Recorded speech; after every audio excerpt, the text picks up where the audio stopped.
Welcome to the Whole Athlete Podcast, where we focus on discussing topics to help you become a fat burner, optimize health, and improve performance in life and sports. Transform the whole you from the inside out with the holistic method. Let's dive in. Here's your host, Debbie Potts. Hey everybody, it's Debbie Potts with a new episode, audio and video of the Whole Athlete Podcast. And I'm here today with my friend, Scott Olsen, who is a man of many talents, but he did body work at my studio, Fitness Forward Studio up in Bellevue, is now in San Diego exploring many different areas of helping people in different ways. And welcome to the show today, Scott. Thanks for having me, Debbie. So what are you doing down in San Diego now? Kind of touch on a little bit what went from body working, massage, and now you're just kind of finding your way in a really special niche to help people. Yeah, so I've been doing the bodywork side for almost 20 years. And one of the fascinations I've had is with fascia, and not just treating it or unwinding it from a bodywork perspective, but also from the perspective of developing it, increasing the health through movement. So the last couple of years since moving down to San Diego, I'm doing a lot more teaching and seminars around movement-based practices from a fascia perspective, Tai Chi and Qigong perspective, and just really accessing the inner layers of the body through very specific engagements. So I've been working with the Strength Matters community for kettlebell instruction. I've been doing video series on that. I teach breath mechanics, and I still do my treatment sessions. But these days, I'm sometimes doing half a movement session, half a treatment session, depending on the nature of the injury or illness. So a lot of different things right now. So is that because you felt like there's a need, a missing area in our industry and your industry in helping correct people's movement patterns, so that you kind of kept thinking outside the box? Like me in nutritional therapy, being a personal trainer for 25 years, like I'm not getting anywhere helping people, just training them 2-3 times a week. So now it led me down this path of creating the holistic method and doing nutritional therapy on people, helping treat the whole person. So what's kind of your story, how you got to this point? So it's a lot of layers there, but the underlying motivation was the question, how does this change last or stick for my clients? And even for myself. I started, when I was a kid, I suffered from migraines, chronic headaches. I've had numerous joint injuries, compressions, dislocations through my lifetime, and they added up to really affecting my structure, my posture, even my breathing mechanics. And it set up some long-term, I'll say chronic pain, but also just patterns of disharmony in my body. So it was through Tai Chi, Chinese medicine, that I got involved even as a teenager in investigating some of these different areas of health, performance in the body. And that was long before I got involved in actually bodywork as a profession. So thinking outside the box, it's really more of when, for all the different tools we can learn in the health profession or in the fitness profession, it's not until we look at overlapping systems and start treating the individual from a systemic or just that broader interlocking perspective that we can get some really lasting change for people. So that brings us to why you're on the show today. We always have so many things to talk about. You can look at our past episodes or listen to them. That we did the smoking is the sitting is the new smoking. We did lots of other ones in the past. So look up Scott Olsen, our past archives for the Whole Athlete Podcast. But now you can actually go to YouTube and see what Scott's looking like and saying and doing today on kind of explain what we're going to talk about is gut health and movement and how digestion can be improved from different movement patterns. Why don't you explain a little more this unique topic that I think we need to learn more about, especially for athletes? Yeah, absolutely. So, and I know you in the last couple of years, you have been accessing great change for people with everything you're learning from nutrition to really specific techniques to help people with gut health, digestive tract issues. So my perspective, even though I've studied so many different things, my perspective keeps coming back to the physicality of illness and the physicality of health. So from, let's say, to put this in a framework that makes sense for people, even if they're not familiar with some of the concepts or treatments, if I take my hand and I squeeze it as a tight fist, the longer I hold it, the more white my knuckles will become, and the more blood flow will be restricted and pushed away from this area. So the fist can be a very powerful tool at the right time, but if I hold it too long, it's going to dramatically decrease the health of my hand because there's not enough blood flow. Yeah. So this concept is called ischemia. If I take something and I compress it long enough, I'm creating an ischemic compression, which can be a treatment tool, but if it lasts too long, it can be a really big source of stagnation and illness for that very specific tissue, organ, etc. So when I think of gut health, and obviously there's a tremendous nutrition component, but then on a more subtle layer, there's an emotional component. And then on a physical level, there's this quality of, is there blood flow or not? Which is to say, is it healthy or limited? Is the tissue moving properly or not? And even on the organ level, each organ has its own motility. So think of it this way. When I think of movement of the body, if I contract my hand, we can see what that movement looks like. But if I were to take my hand and represent the liver, there's still this motility, which is it's going to rock and it's going to create a very specific harmony of movement. Each organ has its own specific flow. Yeah. So movement can help improve the health of those organs. Well, I know even when we do nutritional therapy, we do the hands-on palpations, so like liver, gallbladders, the third rib point, the Chapman reflexes, and the adrenal points that you do finger A to P, anterior to posterior. And it's amazing.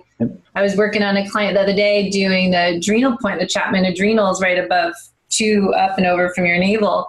And she felt nauseousness. She could feel that reaction and by just stimulating those points, the Chapman reflexes, as you know, they're healing. And it's interesting how you can just touch different reflex points in the body, and that can just change things up right away. So you're finding like twisting and turning and palpating certain reflex points in a way that you can get results and get some movement or some blood flow into that area and help improve that function of the organ. Exactly. So if we think back to medicine from the broadest historical perspective, before we even called it medicine, one of the things we all did was offer touch. So if my elbow hurts, I'm going to put my hand on it. If my daughter is hurting, I'm going to put my hand on her back. So the body responds to touch like even self-touch, like hug myself. Does that help? It really does. It really does. If we are creating touch, which we can call compression, we can direct touch in different ways, and we create a safe space to not just offer the touch, the physicality, but offer the chance for the body to respond in a warm and opening way to that touch, a lot of amazing things can happen.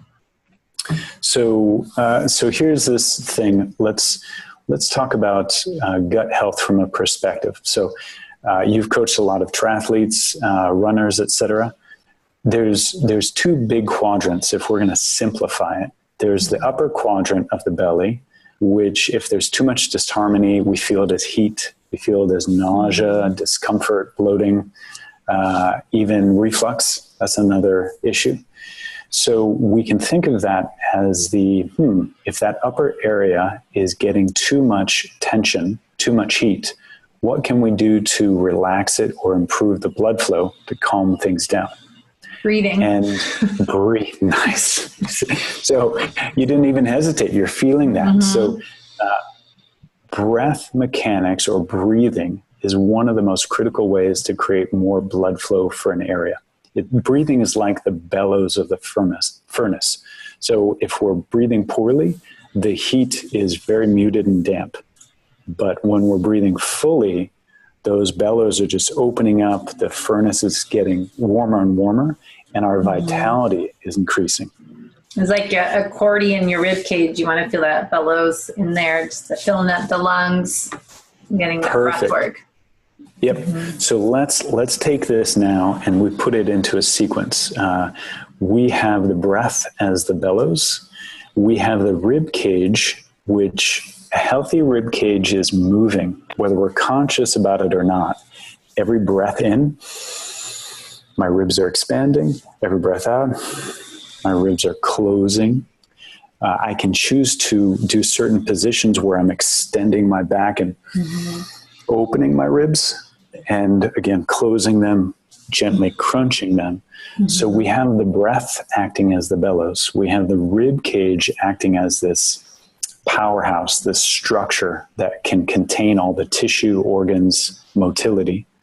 But we still need an anchor. So think of it this way. If our legs are too relaxed, no matter how deep I breathe, no matter how much I expand my chest or move, I'm missing an opportunity. Mm-hmm. So right now I'm sitting, you're sitting. If I were to picture a yoga block or put a yoga block in between my legs and gently squeeze and gently push into the ground with my feet, my posture gets nice and big. All of a sudden, so we're standing right now, standing doing this? If you're holding a block or doing a bridge? We can do it standing, but right now I'm even picturing sitting because we're both sitting. If someone's at work and sitting, you can grab a yoga block or just imagine you have it and your legs, your thighs are gently squeezing, and it's helping your structure stay big and tall. Mm. So now all of a sudden we have this root or engagement. We have the breath acting as the bellows, and we have our rib cage, this powerhouse structure that can actually expand and contract. So these three things can already create tremendous blood flow for the digestive system, the GI tract. If we add movement, or, from the yoga tradition or Qigong tradition, or even a good run, if we're connecting all these things, then I could do engage, I can do breath, I can do the structure, I can also create rotation. So all of a sudden this rotation, and right now I'm just sitting, so it's still very simple. My feet are pressed into the ground, my legs are slightly squeezing, I'm on the chair. As I rotate, I'm twisting and compressing the tissue in my abdomen. If I rotate to the right far enough, I'm actually compressing the ascending colon, which is great. It needs love. It needs blood flow. If I'm rotating to the left, it's that descending colon. Yeah. And so if I have a lot of heat in my belly, I can keep all this structure engaged, take that good breath in, and flex my spine and essentially compress for a moment the stomach, the small intestine. And as I come out, I can lengthen, and that blood flow, that winding and unwinding can help a lot of issues. Yeah.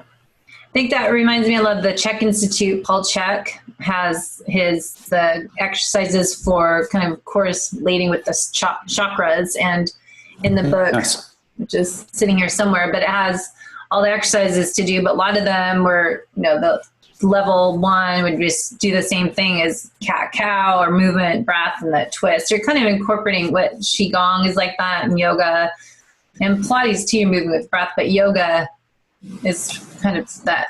It is synchronize your breath with that movement, but those more restorative poses that, you learn more about the purpose of each pose, and does help digestion. When you do a twist, they always say, do like a chair pose with a twist, or lunge pose, twisted lunge. I think twisted poses always were told for help digestion. But Exactly. is it sometimes just sitting and stopping though and breathing is part of it? Because we've talked about the vagal tone and the vagal nerve wandering to all your organs. Is that related to it? Have you read about that with just breathing and relaxing, resetting? So absolutely it's related. And the big kind of puzzle piece that makes it all fit together is the diaphragm.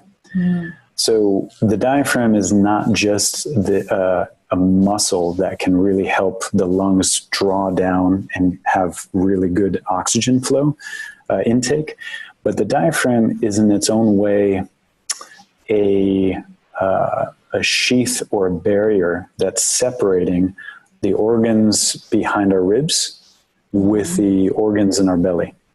So there's the diaphragm, we have the upper heart, lungs, and the lower we have the intestines, part of the stomach, etc. So when the diaphragm is too stiff, it can create a disharmony between the upper and lower. And when we're just pausing to sit and initiate that deeper breathing, it can not just increase this harmony, but as you say, it can access that vagal tone and relax and open up the issue, which was that ischemic, that loss of blood flow somewhere. So the breathing, getting the nerves into the parasympathetic nervous system is a lot of what you're doing too. You're shifting from being go, sympathetic dominance to rest and digest, to recovery, rest and repair in the parasympathetic state. But just breathing helps you do that, I found. But like even now, just talking and sitting here, breathing, it's just like, you just feel like you're in a melt. But just adding that with a twist and help get the organs functioning better, it makes a lot of sense. Yep. So then how do you apply this with your clients or with people? Well, think of it, so we have a couple of dynamics here, which is one, what are our habits when we eat? And I'll tell you, a lot of us are watching things now for entertainment, or a lot of us are eating on the go, and we're losing an interesting opportunity to rest and reset, as you were saying. If someone is going to eat a meal, actually take a moment. One of the most important things that can happen is someone is slowing down enough, they're breathing enough, that they're anticipating or even mentally savoring what they're about to eat. So when we pause in life to do that, it's already releasing more saliva, more enzymes to help us break down the food. So for anyone with low stomach acid, this practice of pausing, practice of gratitude, practice of anticipating, even smelling the food can be one of the most important beginnings of good digestion. Yeah. We talked a lot about that in nutritional therapy, and that's what I find I have to explain that to every client, because that is why I keep writing and speaking more and podcasting more about this subject of this chronic busyness and chronic stress, and why everyone has digestion problems. I think because we are not really eating. We're working on the computer while we're eating, and we're with people or watching TV, playing games. I mean, there's not gratitude. Thank you for the food on my plate. Stop and just relax. Like when we're going to Greece and Italy, and I'm sure when we go there, everyone has their lunch for 2 hours. Here, it's like, all right, 5 minutes, I'm done, and get back to work.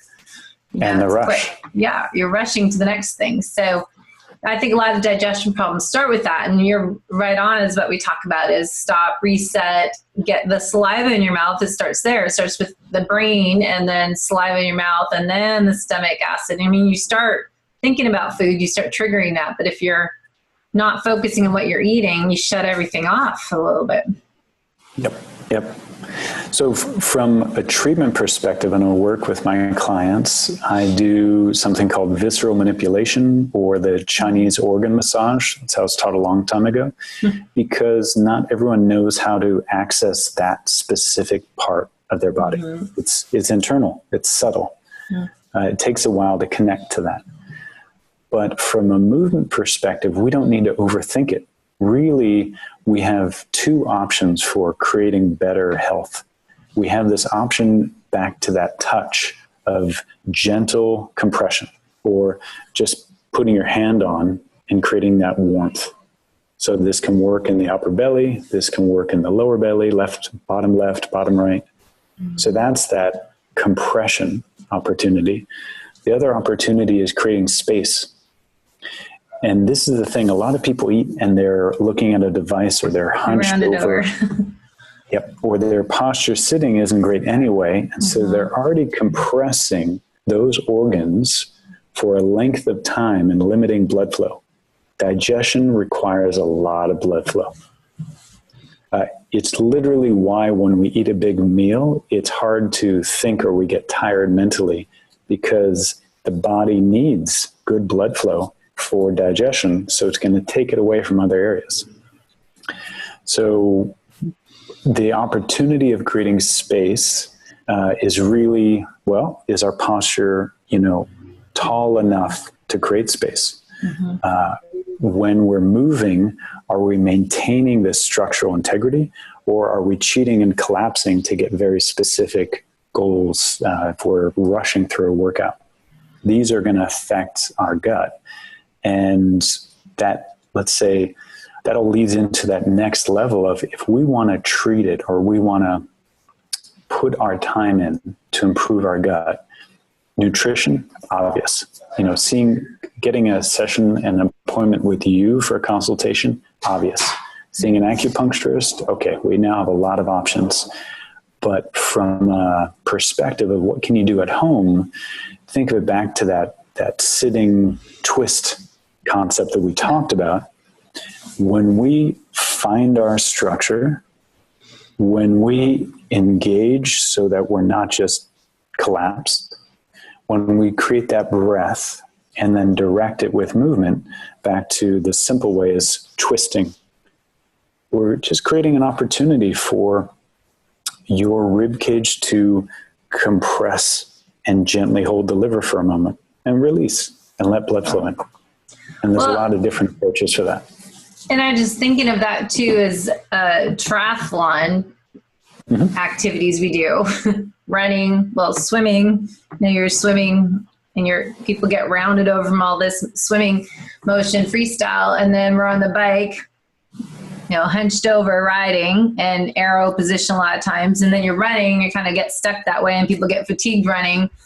And then they're just so forward, then they go sit on their computer, just get more rounded. I think more extension and opening. And I think that's a really good reminder for people that are athletes and training swimming, biking, and running, and sitting at a desk all day. I always tell my clients same thing, that do spin class, and Soul Cycle's really huge around here now, and spin classes every morning. Then these guys, my clients, go sit on their desk chair at work, computer, and sit in a car, and it's just the same posture. So I think, just opening that up, doing just extensions, like you're saying, twist is so easy to do, to sit, add that into your little 10-second prep before you eat. Just breathe, inhale, exhale, twist, like even like a pre-eating warm-up to do before you actually eat. And it doesn't have to take long. Move with your breath, inhale, lengthen, exhale, extension, open up the heart center, do rotation. And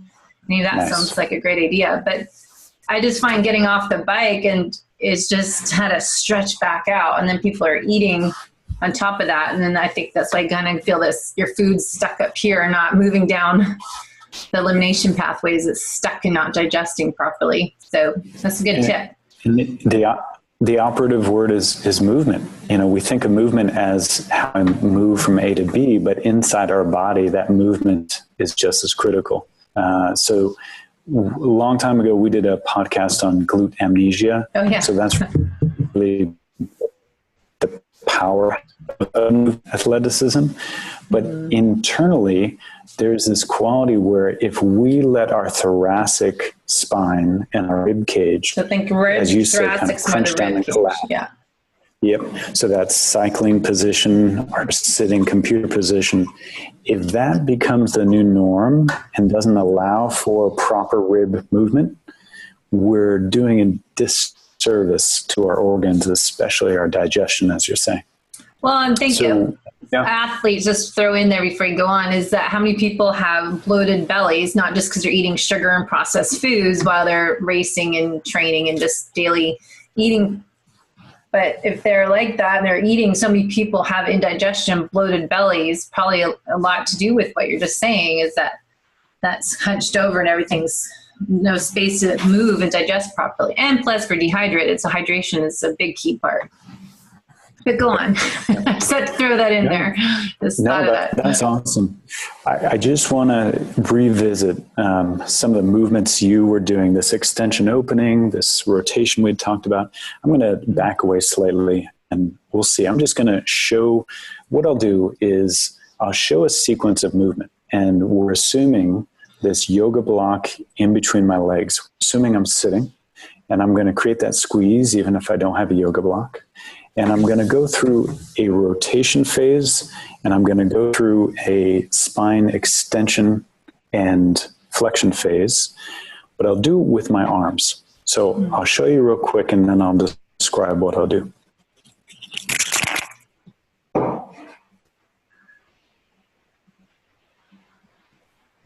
So he's taking his arms up, and then he's flexing forward the spine, and then inhale, lengthening the arms up and open, and then you fold down. It's like you're doing a standing abdominal crunch. So inhale, open the arms and chest, and then bring it down, then rotating side to side, but rotating your rib cage, and then you're using your breath to inhale to lengthen, exhale to rotate. Exactly. So I was just saying, you have to lift, so you're going up and opening up, but then, flexing, but then counter pose, that counter action, but making sure you're rotating from the thoracic spine. I always explain this, think of it as your rib cage turning. So you want to move with the breath. So inhale is always a lengthening movement, usually. And then exhale, you're doing a rotation, but you want to synchronize your breathing with those movement patterns. That's good. That's spot on. And here's the thing, when we rotate, most of us want to just bring our hip with us. But that's not creating that separation of rib cage from hips. We want to be rooted. We want those legs engaged to lock the lower part as the anchor foundation for everything else to pivot on. So that's when we're just going to get tremendous value out of that.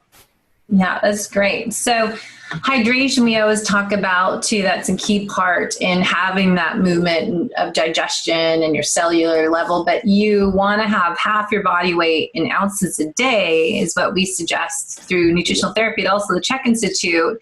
That's what we were told to tell as well. So two industries or associations are saying the same guidelines. And the thing is, it's half your body weight in ounces a day. But if you have any diuretics, you have to add another 12.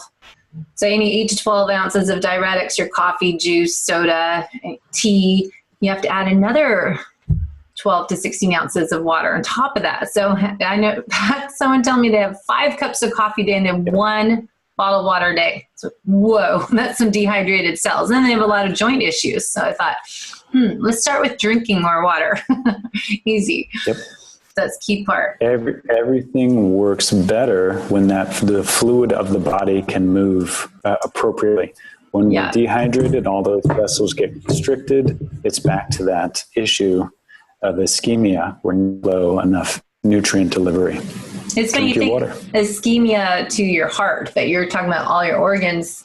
It's not just heart issues, but your other organs in your body need blood flow as well as hydration to be healthy and movement. I'll share something so in Chinese medicine, there's this concept that stagnation is pain. Pain is stagnation. And this concept has guided my thought process with every client that I've ever had. If there's pain, then my job is to find out where the stagnation is. Here in La Jolla, I joined the practice, that's the office I'm in right now, PDG Health and Wellness. So there's a sports medicine practitioner, Paul Gamache, and even a woman's hormone specialist, Renee Greenberg. And as they've been practicing for a long time, and I know you've worked with a lot of acupuncturists, they're constantly investigating what part of the system has too much stagnation? And if we find it, how do we increase the flow? How do we increase the vitality? And I think everything we talked about today represents that from that digestive health perspective. That's good. I know we're running out of time, but where can people find you? I know you're doing a little more videos yourself, so let's put out your links and where to get more education on this topic. Absolutely. So beyondthemuscle.com. You can find out more about me there. On Instagram, beyond_the_muscle. And feel free to shoot me a text or email. I'm getting stuff up on YouTube, so it will still be Beyond the Muscle. But there's a lot going to come out over the next year as I collaborate with other people and hopefully do more events with you up in Bellevue. Yes. So for sure, Fitness Forward Studio up in Bellevue, Washington. If you guys are up this area, we would want to, hopefully 2018 is coming up soon, have some seminars more throughout the year. And we have a great big open space. So it's a good place to do some seminars and some education. And I know I have someone up in Vancouver that wants me to, in Vancouver, Canada, to come down and host have a seminar. So I already have one person that will come to the, like a holistic methods seminar. So we can do that. We have lots of hotels in Bellevue everywhere, so you can come on down and visit. Great place for a visit. Yeah. Well, thanks, Scott. And I'll just say, I'll put together a resource. I'll run it by you. But for people watching this video or listening to this podcast episode, you'll be able to find more in the links that help you understand these movement patterns to increase gut health. So I think it'll help a lot of people. I think this is one audio podcast. You need to go to YouTube, the Whole Athlete Podcast, and find us there and subscribe so you can see our new videos. We're trying to do them each week on Tuesday, have the audio version on iTunes and every other outlet we can do on audio, but also the YouTube, you'll have visual and see who you're talking to. And I love it so much more, actually, seeing someone's face when I'm talking to them instead of looking at a screen. So it's kind of fun to do the video version. So I'm excited on this new journey on our podcast. And then you can get demos. We'll put everything in the show notes too. So any links we'll put in there. All right. Well, I'm excited for what you're doing, Debbie. Thanks for having me on.